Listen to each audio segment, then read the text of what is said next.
बिरयानी चाहे वेज हो या नॉन वेज, प्लेट में सजा पुलाव हो या थाली में भात, देसी अंदाज में चिड़वा हो या फिर शहरी स्टाइल में पोहा, बिना चावल सब सून, मतलब बिना चावल के खाने का जायका ही नहीं आता।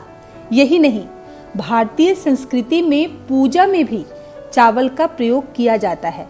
किसी को टीका करना हो तो रोली चावल से टीका किया जाता है। महाभारत की वो कहानी तो सुनी होगी, जब भगवान कृष्ण वनवास काट रहे पांडवों के यहाँ पहुँचते हैं और परेशान द्रौपदी कहती है कि उनके पास सिर्फ एक दाना चावल है और उसी से भगवान कृष्ण तृप्त हो जाते हैं। इसी प्रकार गरीब मित्र सुदामा के लाए चावलों के बदले तो भगवान कृष्ण ने तीनों लोक ही उनके नाम कर दिए थे। चावल का भारतीय जनमानस से कितना गहरा जुड़ाव है, ये तो आपको पता लग ही गया होगा। लेकिन क्या आपको पता है चावल यानी धान की खेती कैसे होती है? चलिए जानते हैं बिहार के छपरा जिले के गांव महौली के किसान अरविंद से। आज हम लोग धान के बीज के बारे में चर्चा करेंगे। धान के बीज, हम किसान परिवार के लोग हैं और धान का बीज हम लोग जून फर्स्ट वीक से लेकर के जून 25 जून तक उसका बिचड़ा डालते हैं। इसके पहले हम खेत को बारीकी से तैयारी करते हैं ताकि बिचड़ा डालें तो अच्छा से बढ़े।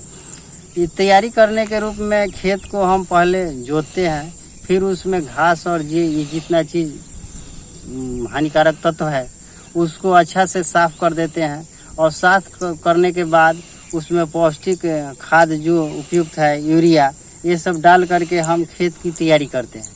फिर मानसून हमारे बिहार में 12 जून को आ जाता है।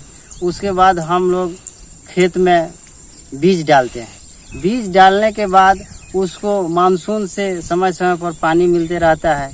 वो फिर बीज अंकुरित होकर के जम जाता है और वह आगे बढ़ता है और फिर 21 दिन हो जाने पर बीज को फिर बोए हुए खेत से निकाल करके उसको हम जिस खेत में डालना रहता है, बोना रहता है, उसमें बोते हैं। और फिर वहाँ भी बोने के बाद उसको समय पर पानी मिलता रहता है। मानसून के समय में ही ये धान का बीज डाला जाता है और ये पूर्णतः पानी पर डिपेंड होता है। भारत चावल में दुनिया का सबसे बड़ा उत्पादक देश है। भारत में चावल की कई किस्म मौजूद है। पूरी दुनिया भारत के बासमती चावल की महक से महक रही है। वहीं स्थानीय स्तर पर भी कई किस्म के लोकल चावल उगाया और बहुतायत में खाया जाता है। चावल के बहुत से किस्म हैं और बहुत से प्रकार हैं। इसमें बिहार में हर तरह चावल बोया जाता है, लेकिन भागलपुर का जो मंसूरी चावल है वो बिहार में प्रसिद्ध है।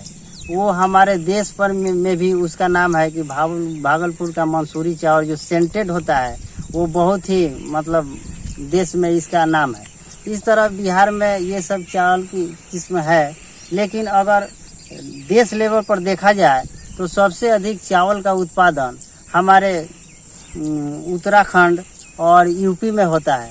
वहाँ की भी चावल की, और सबसे ज़्यादा छत्तीसगढ़ में, जैसे छत्तीसगढ़ को हम लोग चावल का कटोरा भी कहते हैं। इस तरह उसके बाद साउथ इंडिया में जाएंगे तो आंध्र प्रदेश में भी चावल की अच्छी खासी उपज होती है।